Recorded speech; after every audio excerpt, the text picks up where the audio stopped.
পিঠে দেওয়ার জন্য ওই যে খোলাটা বসিয়ে দিলাম, খোলা বসিয়ে একদিকে একটু তেলটা দিয়ে দিলাম, তেল দিয়ে পুরো এটা একটু মুছে দিচ্ছি আর কি। তো মুছে দিলে একটু পরিষ্কার হয়ে যাবে, আর পিঠাগুলো আর নিচে ইয়ে হবে না।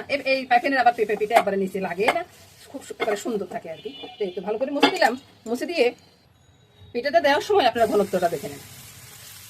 এই যে ঘনত্বটা এরকমই হবে, একসাথে অনেকগুলো পিঠা হয়ে যাবে দুজনের খাওয়ার জন্য। তো মানে দুইবার দিলে হয়ে যাবে, দুইবার বা একবার দিই অত 2-3টা থাকবে আর কি, এর বেশি আর থাকবে না।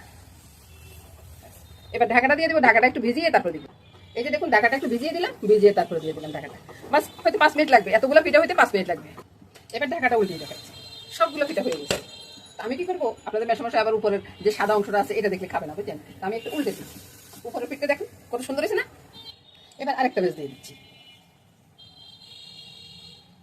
কত সুন্দর করে চা বানিয়ে নিচ্ছি। জলখাবারটা রেডি হয়ে গেল।